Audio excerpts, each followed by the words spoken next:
लिखी नहीं गई वो कथा,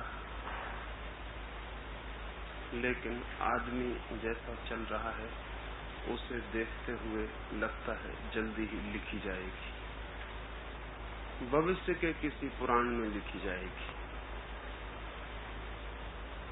कथा है कि तीसरा महायुद्ध हो चुका,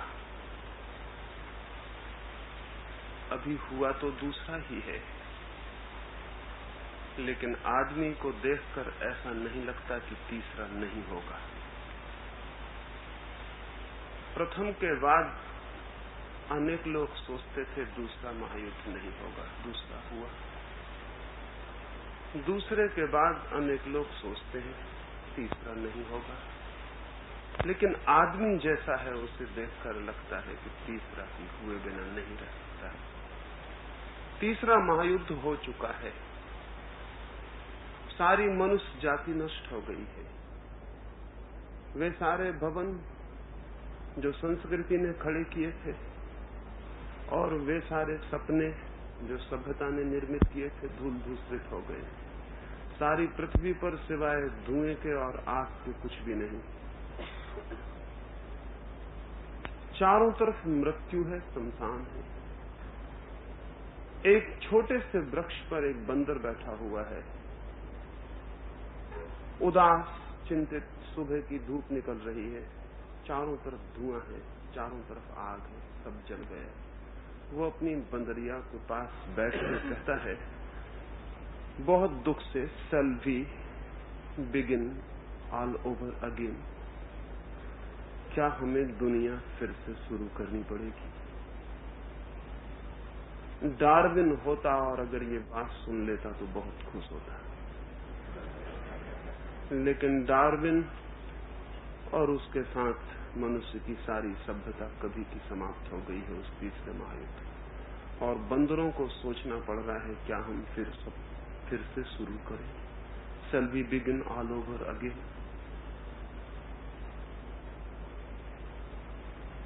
यदि मनुष्य नहीं बदलता है तो किसी न किसी दिन बंदरों को ये सोचना पड़ेगा। अच्छा है कि बंदरों को सोचने की बजाय हम स्वयं सोचें कि हमने जो सभ्यता निर्मित की है कहीं वो ऐसी तो नहीं है कि हम फिर से सब शुरू करें। और सभ्यता का प्राण है शिक्षा, और संस्कृति का आधार है शिक्षा। कहीं ऐसा तो नहीं है कि शिक्षा फिर से आमूल निर्मित हो? क्या ये जरूरत नहीं दिखाई पड़ती है? जिस भांति हम मनुष्य को शिक्षित करते रहे हैं आज तक, उससे किस तरह का मनुष्य पैदा हुआ है? आखिर कसौटी क्या है हमारी शिक्षा की, हमारी संस्कृति की? वही मनुष्य जो हमने पैदा किया है। इस मनुष्य को देखकर ऐसा लगता है कि जो शिक्षा हम देते रहे हैं, दे रहे हैं, वही शिक्षा योग्य है कि आगे भी हम देते रहें। जो भी हमें चारों तरफ दिखाई पड़ रहा है, सड़ा गला समाज, हिंसा और ईर्ष्या से भरी हुई मनुष्य जाति, क्रोध, तनाव और अशांति से भरे हुए मनुष्य के प्राण, ये चारों तरफ जो धुआं ही धुआं और अंधेरा ही अंधेरा है, और जीवन करीब करीब मृत्यु से बदतर हो गया है।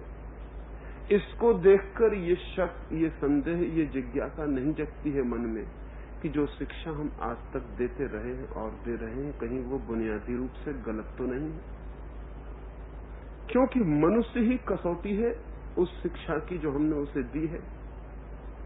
जो समाज हम निर्मित करते हैं, जो जीवन का फैलाव हमने किया है, अगर वो दुखपूर्ण है, अंधकारपूर्ण है, और अगर वो नरक जैसा बन गया है। पुराणों में कहा है कि देवता पृथ्वी पर पैदा होने को तरसते हैं, अब नहीं तरसते होंगे। अब देवता प्रार्थना करते होंगे सुबह शाम के, हे भगवान पृथ्वी पर मत भेज देना। मैंने तो यहां तक सुना है कि एक आदमी मर गया था, उसकी पत्नी बहुत उत्सुक थी कि अपने मरे हुए पति की आत्मा से कोई बातचीत कर ले।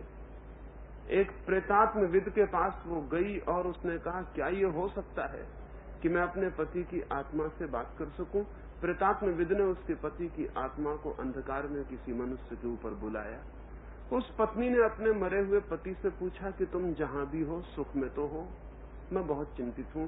उसके पति ने कहा, सुख में? मैं बहुत सुख में हूं, एकदम आनंद में हूं। निश्चित ही पत्नी ने समझा कि पति स्वर्ग में है। उसने कहा, और स्वर्ग के संबंध में कुछ बताओ। उसके पति ने कहा, स्वर्ग? मैं नरक में हूं देवी। तो उसकी पत्नी ने कहा, नरक में हो और कहते हो बहुत सुख में हो? तो उसके पति ने कहा, पृथ्वी को देखने के बाद नरक ही देखने मिला है, वो बहुत सुखद मालूम हो रहा है। ये जो हमने जीवन, ये जो हमने पृथ्वी बसा रखी है, क्या है हमारी संस्कृति और सभ्यता के पास? कौन सी सुगंध, कौन सा संगीत, ऐसे कौन से फूल हैं जो मनुष्य के जीवन में खिलते हैं, जिन्हें हम कह सकें हमारी शिक्षा ने उन्हें सींचा, उन बीजों को, उन फूलों को? ऐसी कौन सी सुगंध है जो हमारे जीवन से उठती है कि हम कहें कि हमारे विश्वविद्यालयों ने, हमारे शिक्षालयों ने ये फूल जन्माए? जीवन को देखकर ऐसा लगता है कि शिक्षा निश्चित ही गलत होनी चाहिए, अन्यथा जीवन ऐसा कैसे हो सकता है? आदमी जो है वो शिक्षा के कारण है, और आदमी जो भी होगा वो शिक्षा के कारण ही होगा।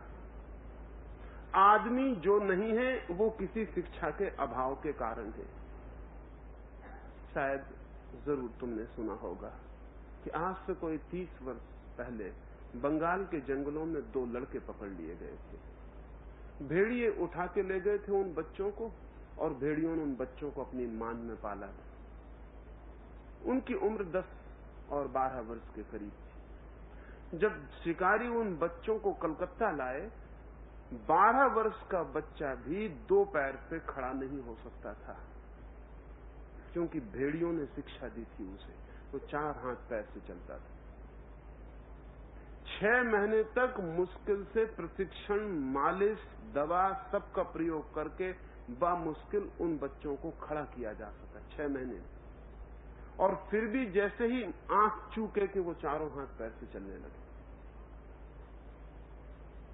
एक शब्द नहीं बोल सकते थे 12 वर्ष के बच्चे। भेड़ियों की आवाज कर सकते थे, क्योंकि उसकी ही उन्हें शिक्षा मिली। कच्चा मांस खा सकते थे, आदमी को लौट सकते थे, आदमी को कच्चा खा सकते थे, वही उन्होंने सीखा। भेड़ियों की तरह तेज दौड़ सकते थे, उनके नाखून, उनके हाथ के पंजे आदमी जैसे नहीं रह गए थे। उनको बहुत कोशिश की साल भर तक आदमी बनाने की, उस कोशिश में वो दोनों मर गए। जिंदा रहना संभव नहीं हुआ। फिर अभी 2 वर्ष पहले उत्तर प्रदेश में भी एक बच्चा पकड़ लिया गया। वो 14 साल का था। अखबारों में तुमने उसका नाम सुना होगा, राम उसको नाम दे दिया। 14 साल के बच्चे के साथ भी वो हुआ कि वो 1.5 साल के भीतर मर गया उसको शिक्षा देने की कोशिश में। 14 साल तक जो भेड़ियों के शिक्षालय में पला हो, उसे फिर आदमी बनाना बहुत मुश्किल हो जाता है। और उस 14 साल के बच्चे में एक शब्द नहीं बोल सकता था। 1.5 साल मेहनत करने पे अपना नाम सीख पाया, इतना बोल देता था, राम। बस इससे तो कुछ भी नहीं बोल सकता। ये मत सोचना कि तुम जो हो, मैं जो हूं, हम जो हैं, ये हम शिक्षा के बिना हो सकते थे। और ये भी ध्यान रखना कि जो हम हैं इस शिक्षा की वजह से है। जितनी घृणा हम में है, जितनी हिंसा हम में है, जितना द्वेष, जितनी प्रतिस्पर्धा हम में है, जीवन को गलत ढंग से जीने का जैसा रवैया हम में है, वो हमारी शिक्षा पर निर्भर है। जो भी हम हैं, अच्छे और बुरे, शुभ और अशुभ, प्रकाशपूर्ण और अंधकारपूर्ण, उसका जुम्मा हमारी शिक्षा में छिपा है।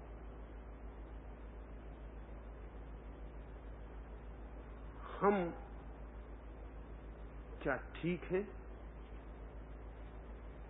अगर हम ठीक हैं तो गलत आदमी कैसा होगा? हमारा समाज ठीक है तो गलत समाज कैसा हो सकता है? हमसे गलत और क्या हो सकता है? इसे अगर सोचते हैं तो पूरी शिक्षा पर पुनर्विचार करना जरूरी हो जाता है।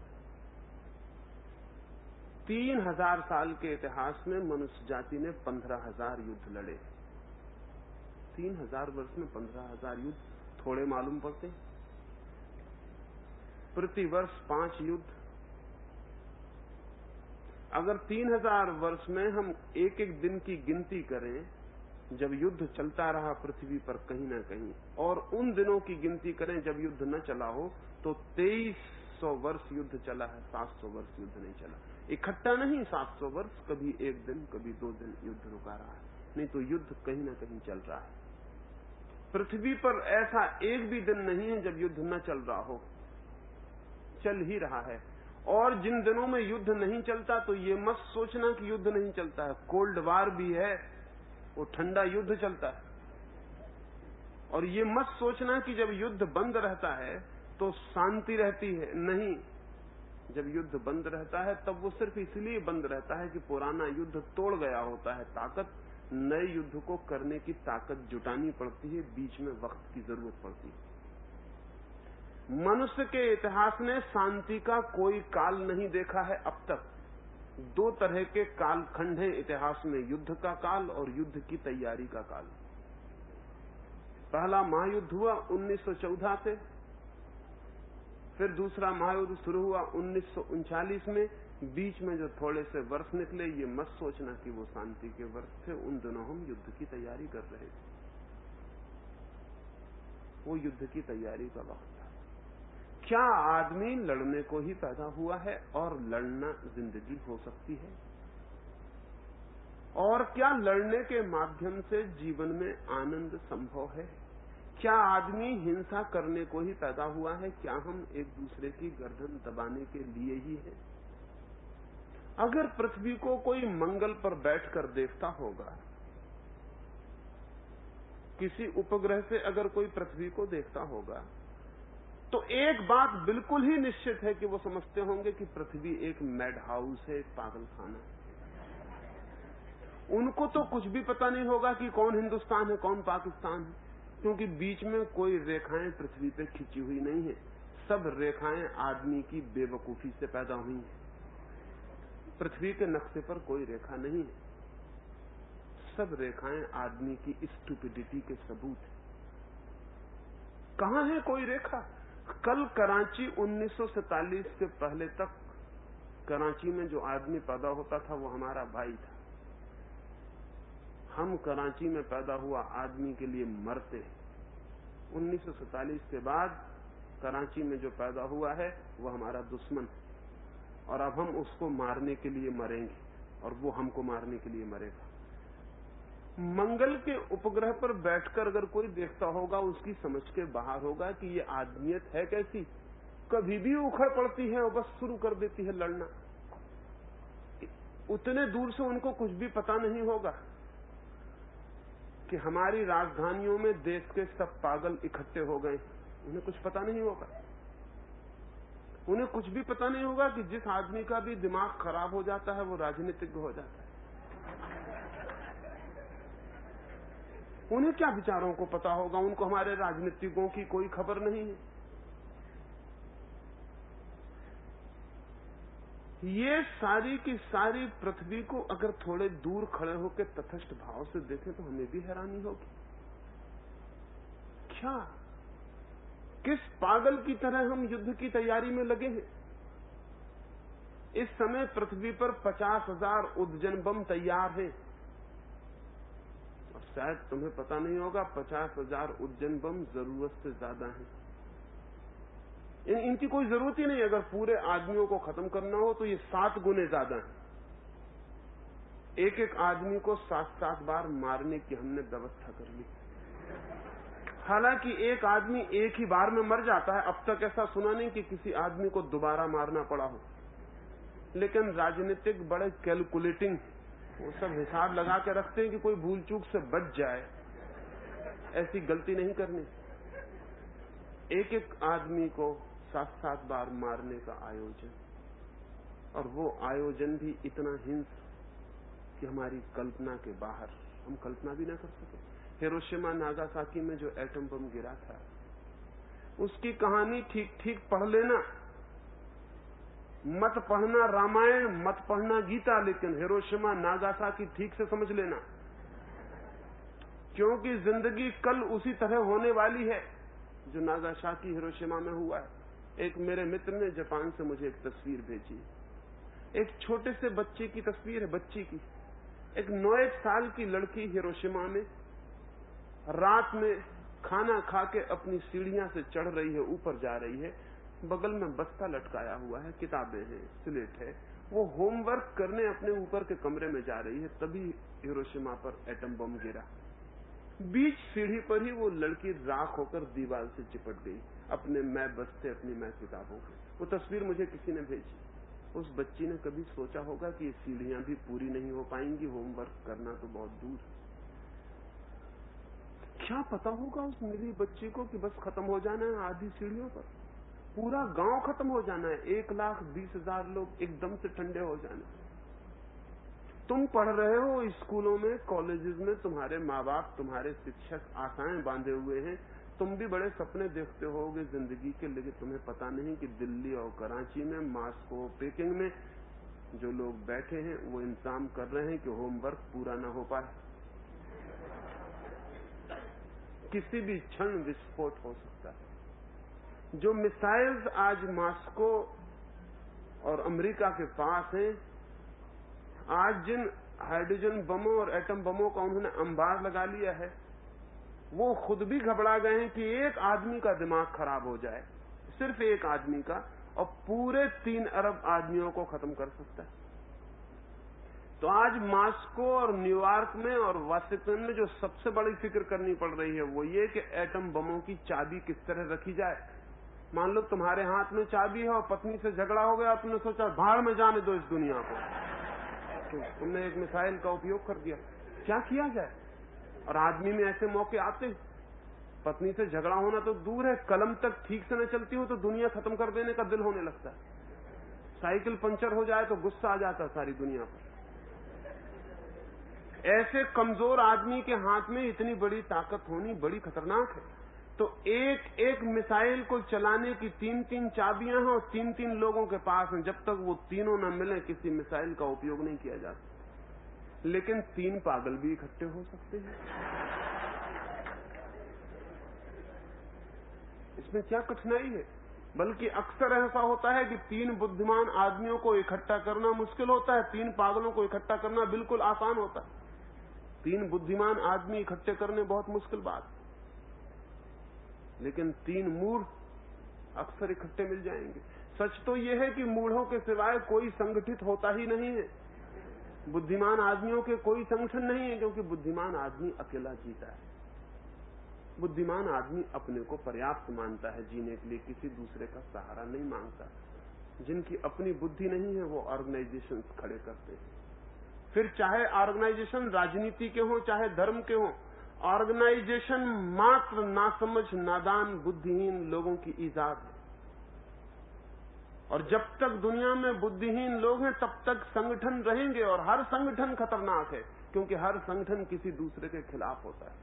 हिंदू इसलिए इकट्ठे होते हैं कि मुसलमान के खिलाफ, मुसलमान इसलिए इकट्ठा होता है कि हिंदू के खिलाफ। दुनिया में कोई संगठन मनुष्यता के लिए नहीं है, सब संगठन मनुष्य की हत्या के लिए।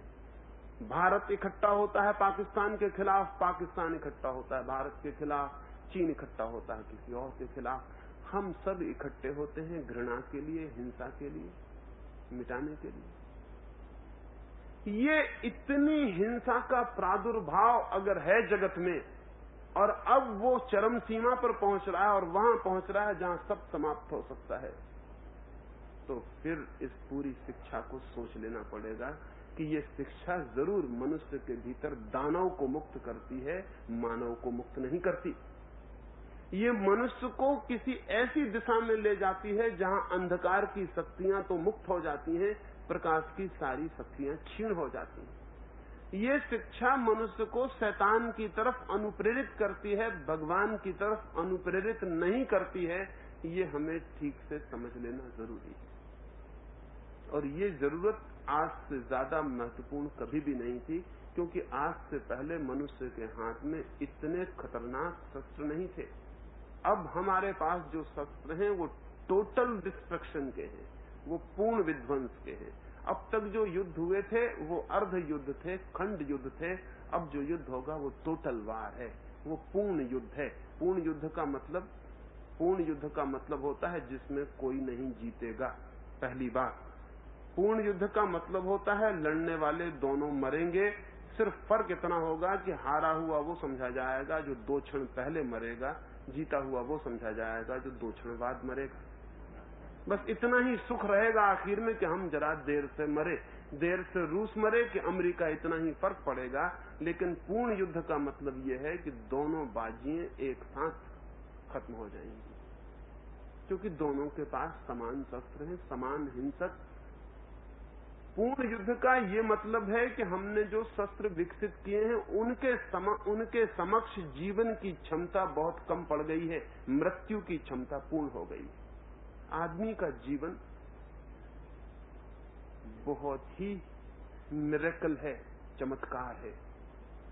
शायद आपने कभी भी न सोचा होगा कि आदमी के जीवन की क्षमता कितनी संकीर्ण है।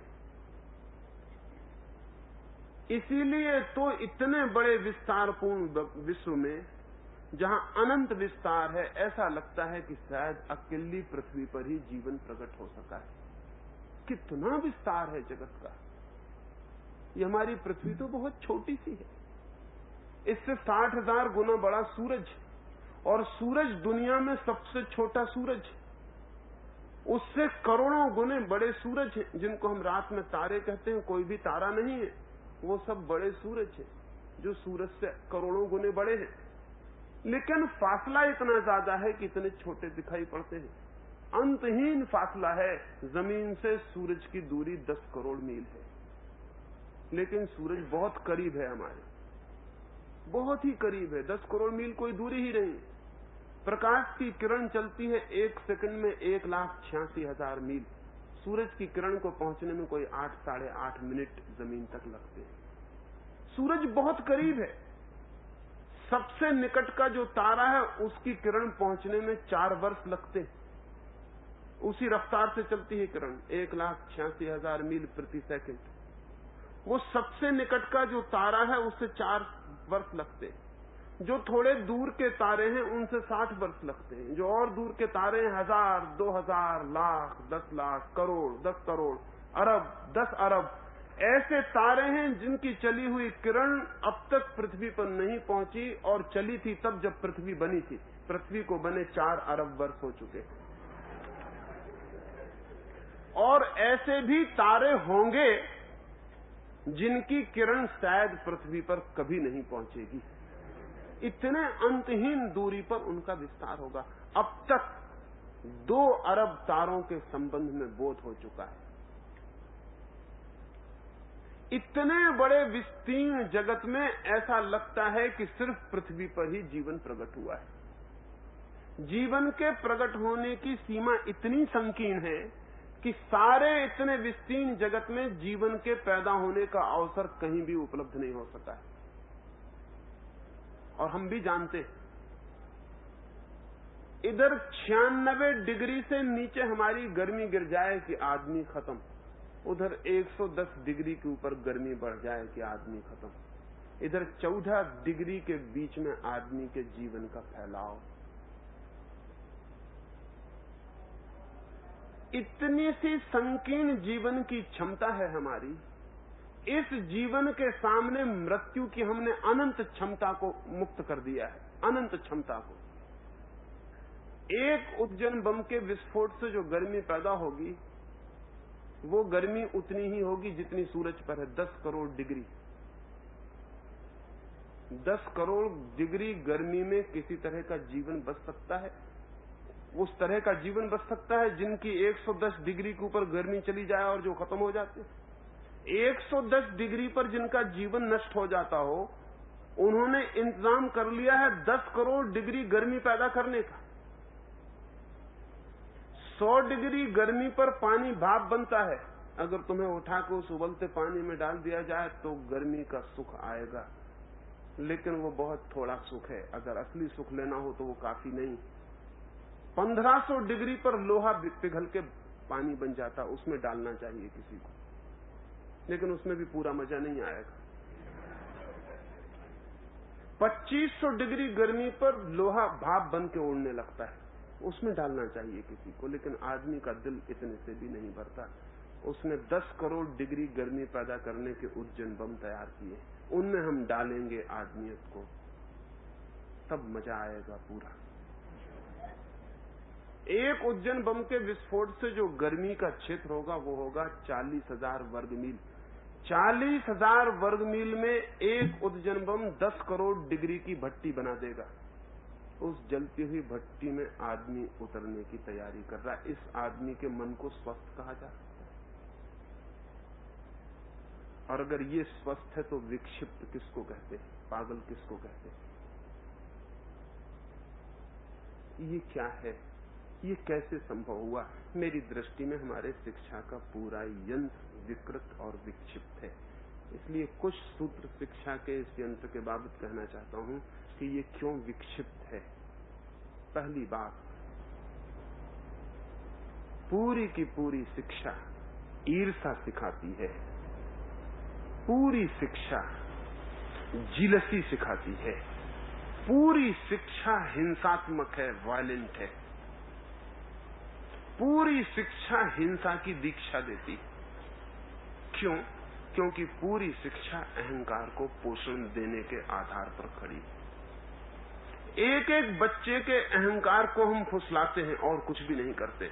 पहली ही कक्षा में बच्चे भर्ती हुए और बाप चाहते हैं कि मेरा लड़का प्रथम आ जाए, शिक्षक भी चाहता है कि प्रथम आना, लेकिन कोई नहीं पूछता कि प्रथम आने की दौड़ सिखानी अहंकार की दौड़ सिखानी है।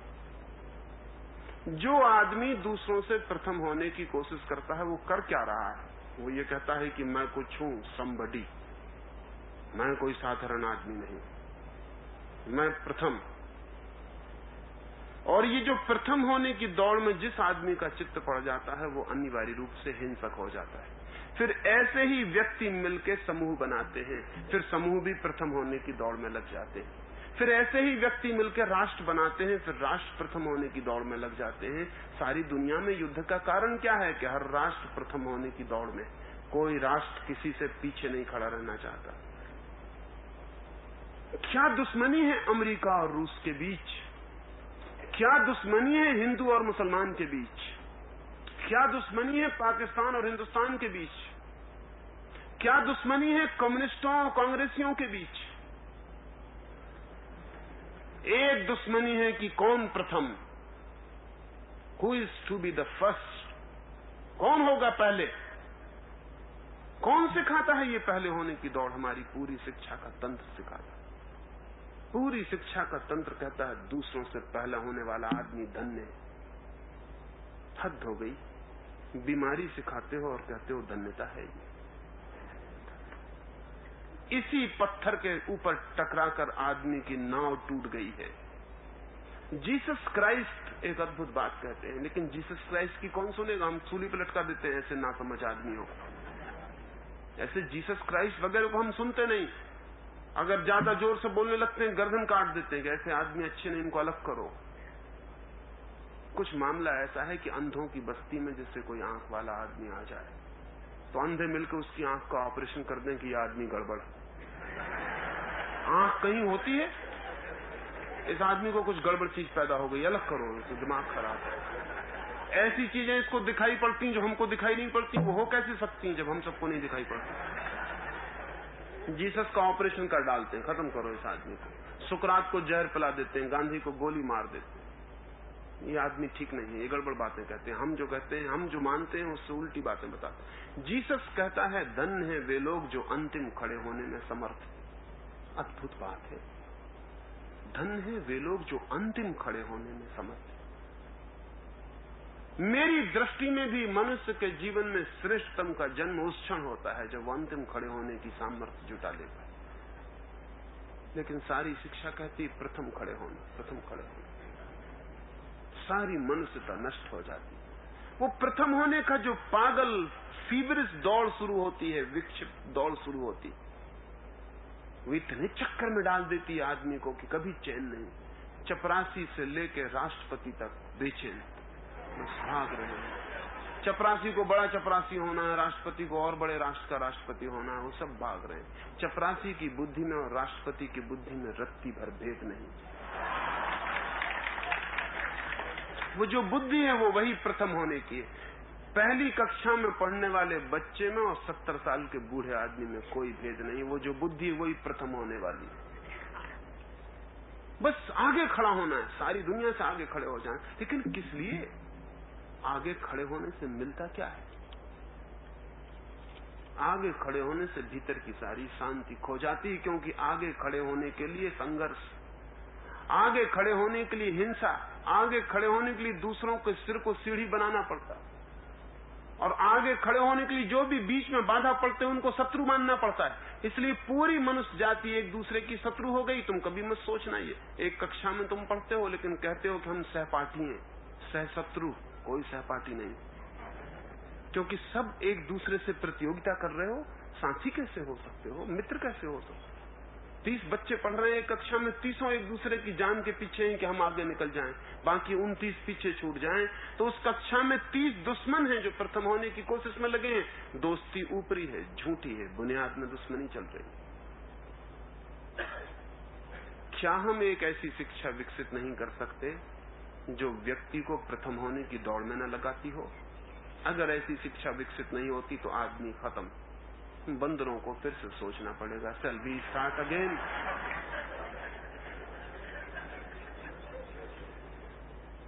मुझे लगता है कि ऐसी शिक्षा का तंत्र हो सकता है जो प्रथम की दौड़ न सिखाए। क्या जरूरत है उस दौड़ की?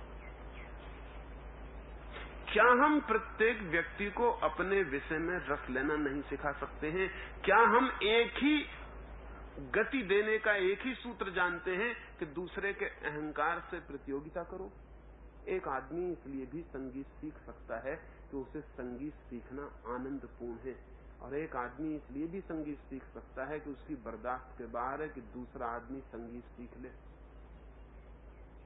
एक आदमी इसलिए भी संगीत सीखने में पागल की तरह लग सकता है कि उसे दूसरे संगीतज्ञ को पीछे छोड़ देना है, और एक आदमी इसलिए भी संगीत सीख सकता है कि संगीत में गहरे से गहरे उतर जाना अपूर्व आनंद की यात्रा है। एक आदमी दूसरे से जब प्रतियोगिता करता है तो उसे संगीत से कोई भी प्रयोजन नहीं है। संगीत केवल बहाना है, जिस बहाने वो अपने अहंकार की दौड़ को आगे बढ़ा रहा है। सच तो यह है कि जो संगीत को प्रेम करता है वो दूसरे संगीतज्ञ की फिक्र ही नहीं कर सकता। उसके लिए वो और संगीत के अतिरिक्त दुनिया में कोई भी नहीं। हाँ, निश्चित ही जो संगीत को प्रेम करता है वो भी एक तरह की प्रतियोगिता करेगा, लेकिन दूसरे संगीतज्ञ से नहीं, अपने ही कल के संगीतज्ञ से। वो जो कल था मैं उससे मैं आगे निकल जाऊं, मैं जो कल था उससे आगे, क्योंकि कल जो मैंने आनंद जाना उससे गहराइयों में और भी आनंद होगा। मैं रोज अपने को पार करूं, दूसरे को नहीं। दूसरे को पार करना हिंसा है, अपने को पार करना विकास है। मैं रोज अपने को पार कर जाऊं, ट्रांसेंड कर जाऊं। कल सुबह सूरज ने जहां मुझे पाया था, डूबता हुआ सूरज मुझे वहां न छोड़े। कल डूबते सूरज ने मुझे जहां पाया था, आज सुबह का सूरज मुझे वहां न पाए। अन्यथा वो सूरज कहेगा, बेकार जिए, इतनी देर क्या की तुमने, खो दिया इतना क्षण, जीवन बहुत छोटा है। मैं रोज बढ़ता रहूं, किसी दूसरे से नहीं। बढ़ने में कोई कंपैरिजन जब आ जाता है तो हिंसा शुरू हो जाती है। बढ़ने में कंपैरिजन नहीं, बढ़ने में तुलना नहीं। कभी भूल के कंपैरिजन मत करना कि किसी दूसरे से, सदा अपने से। मृत्यु के क्षण तक बढ़ते जाना, लेकिन अपने से रोज आगे। दूसरे पर ध्यान ही मत देना। दूसरे की चिंता भी क्या है कि दूसरा कहां जाता है? दूसरे से प्रयोजन क्या है? दूसरे के प्रयोजन में जो संलग्न हो जाता है वो अपने को भूल जाता है। और मैं आपसे कहता हूं कि हमारी शिक्षा प्रत्येक व्यक्ति को उसकी आत्मा भुला देती है, क्योंकि वो दूसरे पर उसको कंसंट्रेट करवाती है। वो कहती है दूसरे क्या कर रहे हैं। बाप कहता है देखते नहीं पड़ोसी का लड़का कहां निकला जा रहा है। ये बाप खतरनाक।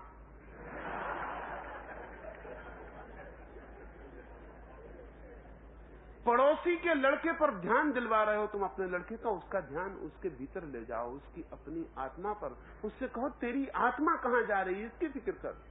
तू कहां जा रहा है, इसकी फिक्र कर। दूसरे से तुलना सिखाई कि आदमी विकृत हुआ। तुलना विकृति का सूत्र आधार है, और हमारी पूरी शिक्षा कंपैरिजन सिखाती है। वो ग्रेडेशन करती है। ये आदमी 10 नंबर पे, वो आदमी 12 नंबर पर, ये आदमी 50 नंबर पर, ग्रेडेशन करती है। इस ग्रेडेशन के 2 दुष्परिणाम होते हैं। जो आदमी प्रथम आ जाता है वो बिगड़ जाता है, इसलिए तो उसके अहंकार को पोषण मिलता है कि मैं कुछ हूं। देखो ना, जरा मिनिस्टरों को रास्तों पे चलते देखो, राष्ट्रपतियों को रथों में देखो, सेनापतियों को घोड़ों पर सवार देखो। देखो उनकी आंखों में है क्या, किस बात से वो आनंदित है। आनंद जैसी कोई भी चीज उनके पास नहीं है। सिर्फ एक है आनंद कि दूसरों को उन्होंने नीचा दिखा दिया, दूसरे धूल पर चल रहे हैं, वो रथों पर सवार। इसके सिवाय कोई आनंद नहीं है। और बड़े मजे की बात है कि दूसरा धूल में चढ़ रहा है, इससे आपको कैसे आनंद आ सकता है? ये बड़े मजे की बात है कि दूसरा गिर गया है, इससे आपको कैसे आनंद आ सकता है? ये आनंद रुग्ण है। एक गांव में मैं जाता था, एक मित्र के घर ठहरा। उन मित्र ने एक बहुत बड़ा भवन बनाया था। उस गांव में सबसे बड़ा भवन था, वही भवन था, बाकी सब झोपड़े थे। 3 दिन उनके घर रहा, कोई भी बात चले घूम फिर के बात उनके भवन पर ही आ जाती थी। बस वो थोड़ी बहुत देर में ऐसा लगता था कि 24 घंटे भवन का ही चिंतन करते हो। कुछ भी बात चले, कोई भी बात, ऐसी कोई बात नहीं थी जो अनिवार्य रूप से भवन पर न लाती हो। ऐसा कोई रास्ता नहीं था जो रोम न पहुंच जाता हो। सब घूम के वहीं पहुंच जाता था। भगवान से बात शुरू करो और भवन पर खत्म होगी। स्वाभाविक बड़े खुश थे वो, बड़े आनंदित थे। 2 साल बाद उनके घर में फिर मेहमान हुआ। जाते से मैंने सोचा कि फिर वही भवन शुरू होगा। रात थी, मैं बहुत देर प्रतीक्षा किया, भवन नहीं आया। मैंने कहा रास्ते गड़बड़ हो गए, कोई डाइवर्सन हो गया, क्या हुआ, रास्ते मकान पर नहीं पहुंच रहे। फिर जब सोने लगा तो मैंने कहा क्या बात है, इस बार आप भवन की बात नहीं करते? वो बड़े उदास से देखे, कहा क्या खास बात करनी?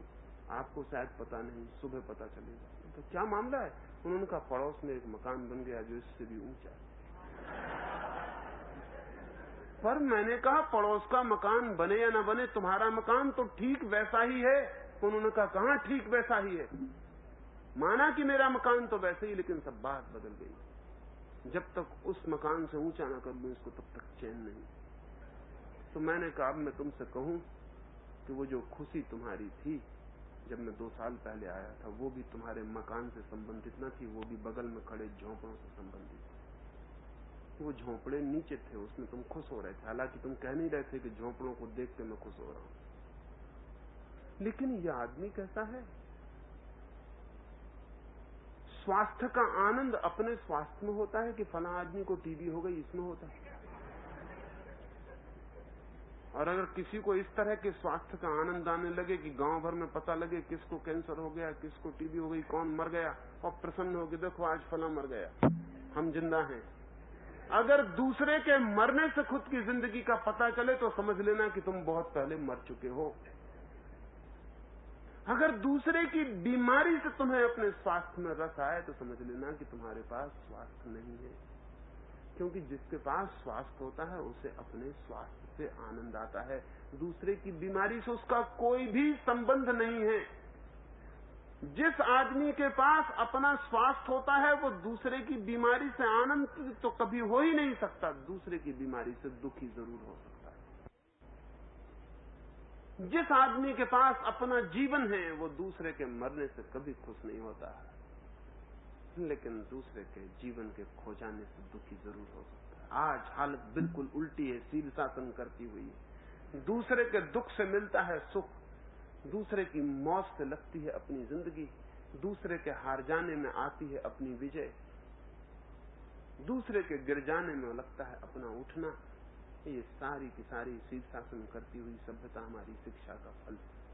और वो शिक्षा हमें सिखाती है प्रथम होना वो बीमारी का पहला बीज है। एक ऐसी शिक्षा चाहिए जो व्यक्ति को दूसरे की स्पर्धा में नहीं, स्वयं की स्पर्धा में दीक्षित करती हो। एक बात। और दूसरी बात, ये पूरी की पूरी शिक्षा का तंत्र अत्यंत बोरिंग, बोर्डम पैदा करने वाला है। इस तंत्र में न कोई रस है, न कोई खुशी है, न कोई नृत्य है, न कोई संगीत। ये पूरा तंत्र बोर्डम की एक लंबी कथा है। 5 साल के छोटे बच्चों को, बड़े अच्छे लोग थे पहले के, कम से कम 7 साल में बोर्डम में दीक्षित करवाते थे। अब 5 ही साल में, और रूस में वो फिक्र कर रहे हैं कि नहीं इतनी देर हो गई बहुत, 3 साल में। और कुछ रूस के शिक्षा शास्त्री कहते हैं कि दिन भर तो शिक्षा देते हो, रात खाली चली जाती है, तो रात में भी टेप लगा के कान में पिलो के पास बच्चे को सुलाओ, स्लीप टीचिंग होनी चाहिए। तो रात भर सोया भी रहे, उसकी खोपड़ी में रात भर टेप बोलता रहे, और वो सफल हुए जा रहे हैं। स्लीप टीचिंग के मेथड्स रूस में काम करना शुरू कर दिए। वो कहते हैं कि इतनी देर क्यों खराब करनी, 5-6 घंटे स्कूल में पढ़ाया और बाकी समय खराब होता है। बच्चा जब सो रहा है तब भी उसका पीछा करो। बाप पीछा कर रहा है, माँ पीछा कर रही, पड़ोसी पीछे कर रहे हैं, गुरु पीछा कर रहे हैं, वाइस चांसलर पीछा कर रहा है। छोटे छोटे बच्चे के पीछे इतने दुश्मन पड़े हुए हैं जिसका कोई हिसाब नहीं।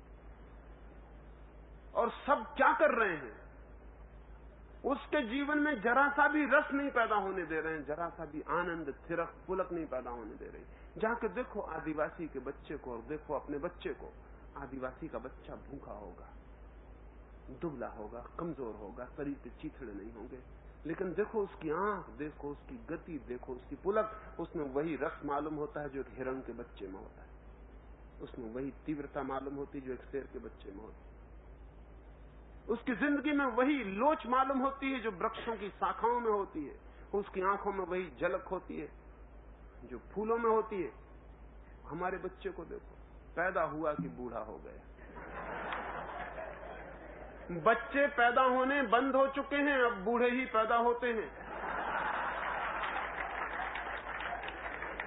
और हम सब उनके पीछे पड़े हैं कि कहीं कोई बच्चा पैदा हो जाए तो बड़ी तकलीफ होती है। उसको हम कहते हैं प्रॉब्लम चाइल्ड।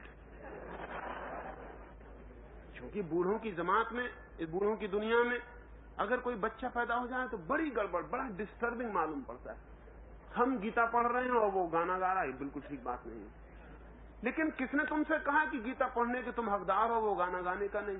और किसने कहा कि इस दुनिया में गीता पढ़ना ज्यादा कीमती और गाना गाना कम कीमती? किसने कहा? बूढ़ों की वैल्यूज हैं, उन बच्चों की वैल्यूज का कोई मूल्य नहीं। 4 बूढ़े बैठ के बात कर रहे हैं और फिजूल ही बात करते हैं।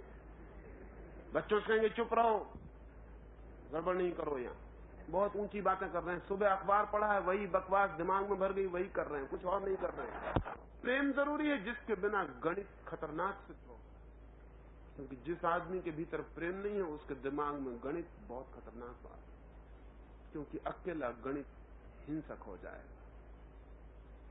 अकेले गणित में सोचने की जो तरकीब है वो बहुत वायलेंट है। मिलिट्री में जाओ, वहां आदमियों का नाम नहीं होता, नंबर होता है। 11 नंबर का आदमी, गणित का उपयोग कर रहे हैं वो। अब 11 नंबर का आदमी जो है, अगर उसका नाम कुछ हो, राम हो, कृष्ण हो, कुछ हो, मोहम्मद हो, तो उस आदमी की मां होगी जो घर रास्ता देखती है अपने बेटे का युद्ध से लौटाने के लिए। उसकी पत्नी होगी जो रात रात भर नहीं सोती होगी, तरसती होगी, पता नहीं उसका पति वापस लौटेगा कि नहीं लौटेगा। उसके बेटे होंगे, उसकी बच्चियां होंगी जो रोज सुबह स्कूल उदास जाते होंगे कि उनका बाप युद्ध के मैदान पर गया, लौटने का कोई पता नहीं। उसके मित्र होंगे, परिजन होंगे, लेकिन उसका नाम रख दिया 11 नंबर। अब 11 नंबर की कोई मां होती कि 11 नंबर की कोई पत्नी होती? बता सकते हो 11 नंबर की पत्नी का कितना नंबर होता है?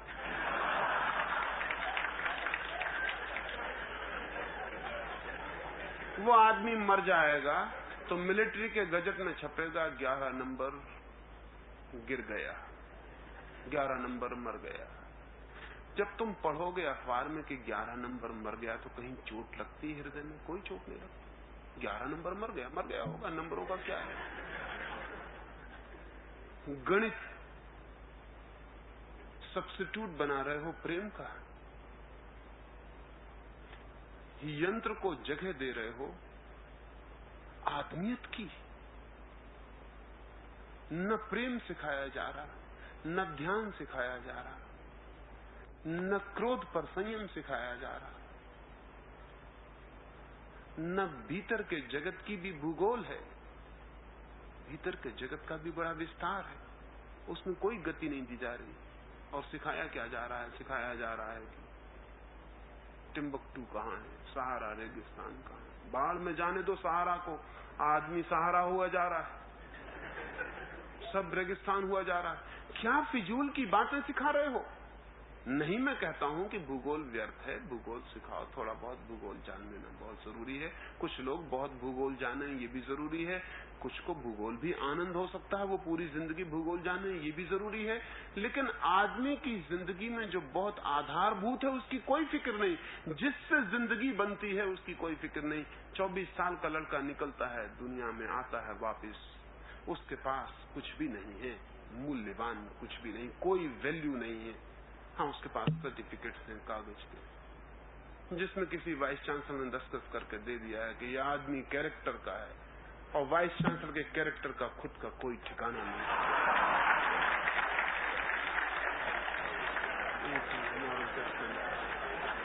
ये कैरेक्टर लेकर तुम दुनिया में खड़े होगे, चरित्रहीन लोगों के प्रमाण पत्र लेकर दुनिया में घूमना, फेंक देना, जला देना, मत ले जाना चरित्र का सर्टिफिकेट किसी से, क्योंकि जिनसे हम चरित्र का सर्टिफिकेट मांगे उनके पास चरित्र नहीं है, और चरित्र उनके पास हो तो वाइस चांसलर होना बहुत मुश्किल है, ये भी ध्यान रखना। क्योंकि इस चरित्रहीन दुनिया में सिर्फ चरित्रहीन सीढ़ियां पार कर सकते हैं, चरित्रवान के लिए कोई रास्ता नहीं। ये सर्टिफिकेट्स हैं, या मैं BA पास हूं या MA पास हूं, ये लेकिन तुम जिंदगी में जाओगे, ठीक है, एक दफ्तर में नौकरी मिलेगी, एक फैक्ट्री में काम करोगे, एक दुकान चला लोगे, एक स्कूल में मास्टर हो जाओगे, लेकिन ये आजीविकाएं हैं, जीवन नहीं है,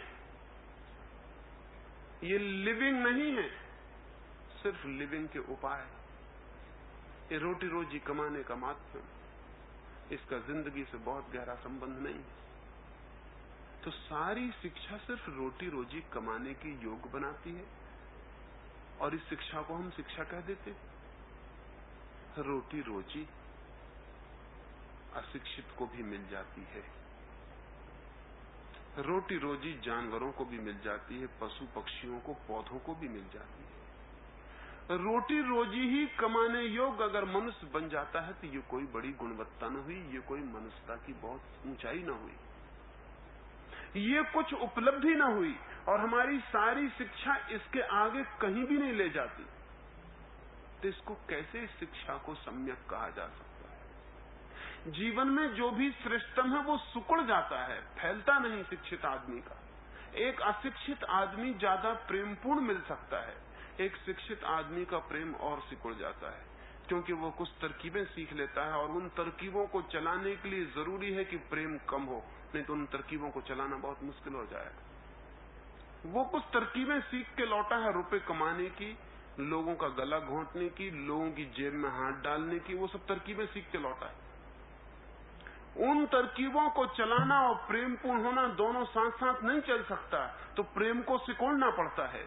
वो तरकीबें सीख के लौटा है कि असत्य जीतता है, हालांकि किताबों में यही लिखा हुआ है कि सत्य जीतता है। अब तक सत्य जीतता हुआ दिखाई नहीं पड़ता। अब तक तो ऐसा लगता है कि सत्य रोज रोज हारता है, फांसी पे लटकता है, सूली पे चढ़ता है, भूखा मरता है, सजाएं काटता है, अपमान झेलता है। सत्य अभी तक नहीं जीत पाया। सिर्फ किताबों में लिखा है कि सत्य जीतता है, असत्य जीतता है। ये बच्चा यूनिवर्सिटी से सीख के लौटता है, असत्य जीतता है।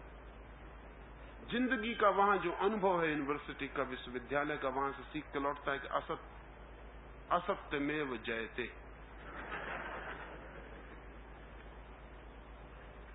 और अगर असत्यमेव जयते ये सूत्र समझ में आ जाए तो इसका उपयोग कभी मत करना। कहना हमेशा सत्यमेव जयते, वो भी एक असत्य है। कहना वही तो ही जीत सकोगे। अगर असत्य की दुकान खोलो तो बड़े बड़े अक्षरों में ऊपर लिखना सत्य यहां बिकता है, तो असत्य बिकेगा, नहीं तो असत्य भी नहीं बिक सकता। देखे होगा ना, जहां जहां अशुद्ध घी बिकता है वहां वहां लिखा है शुद्ध घी बिकता है। अगर शुद्ध घी बिकता हो तो शुद्ध घी लिखने की जरूरत है? किसी से अभिनेता प्रेम करता है तो कहता है कि बिल्कुल शुद्ध प्रेम कर रहा हूं। तो शुद्ध प्रेम भी होता है? प्रेम होता है या नहीं होता? शुद्ध प्रेम भी कहीं सुना है? लेकिन जिस दुनिया में सब अशुद्ध हो गया हो वहां शुद्ध का लेबल हर चीज पे लगाना जरूरी है।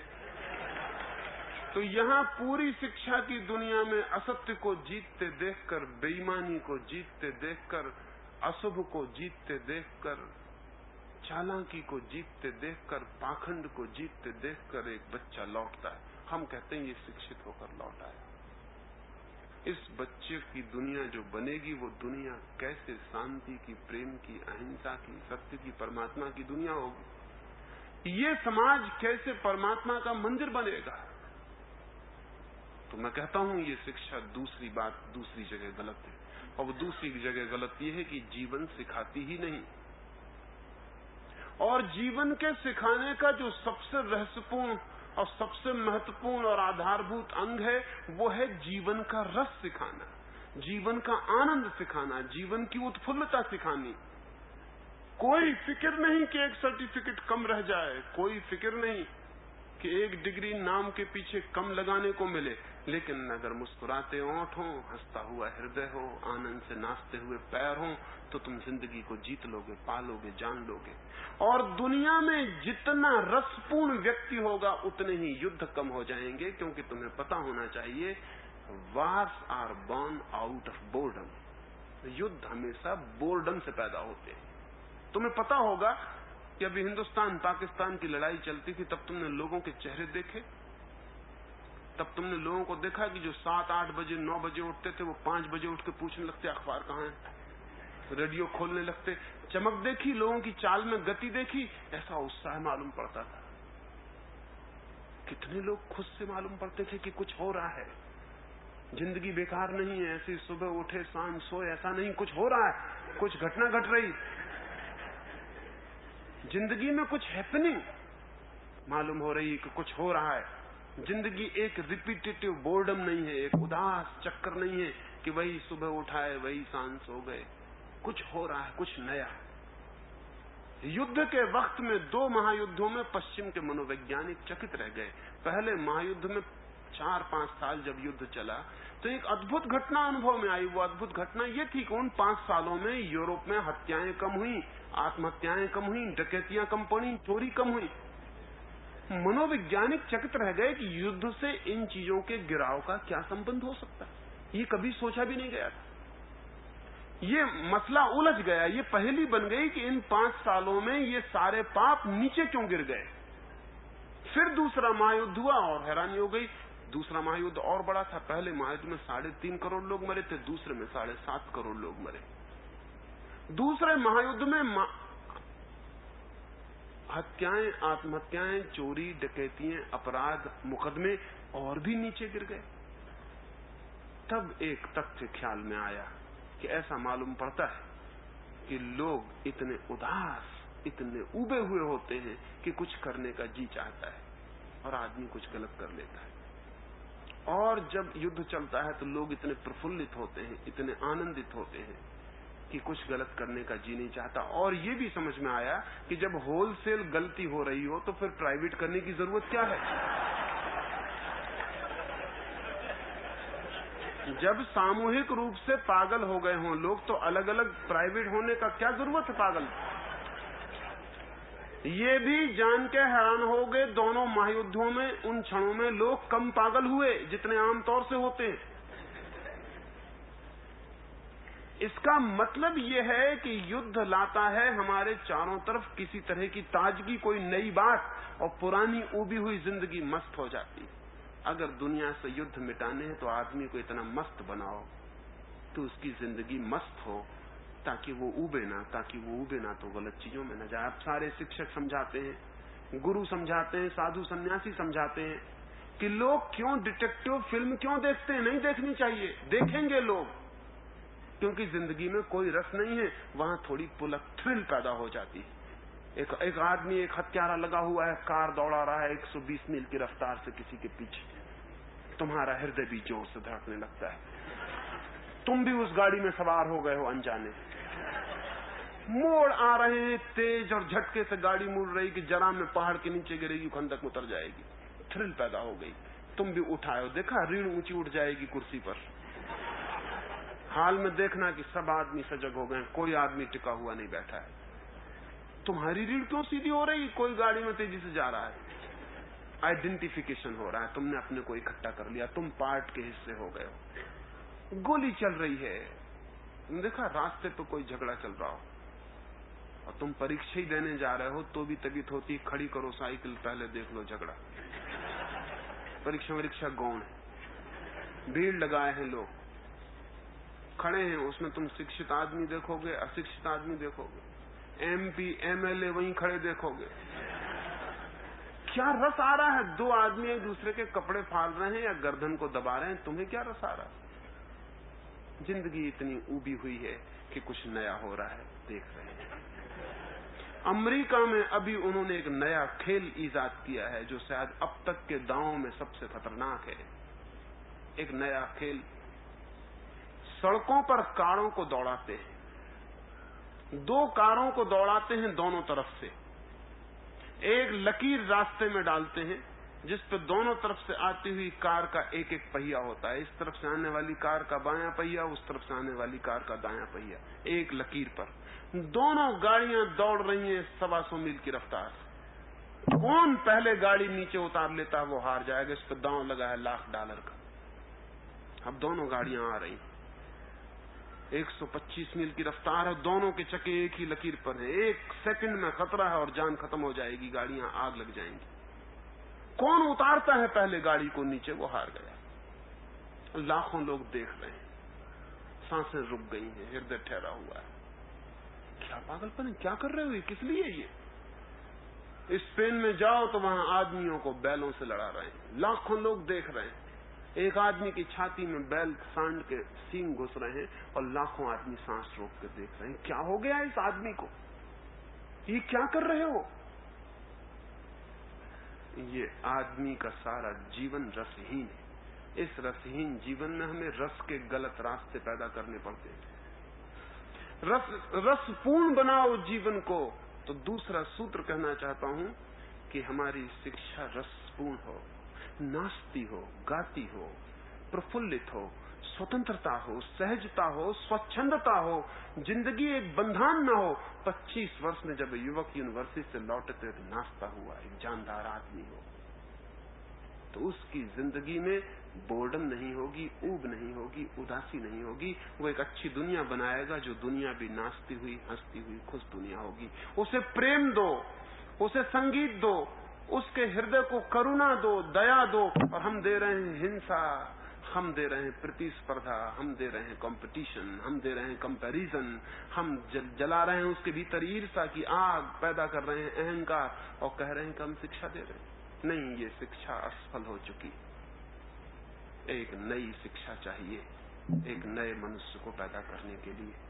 ये 2 छोटे से सूत्र मैंने कहे, और बहुत सूत्र होंगे, वो मैं फिर कभी आऊं तो बात करूं। इन दोनों सूत्रों को इतनी शांति और प्रेम से सुना, उससे बहुत बहुत अनुग्रहित हूं। और अंत में सबके भीतर बैठे परमात्मा को प्रणाम करता हूं। मेरे प्रणाम स्वीकार करें।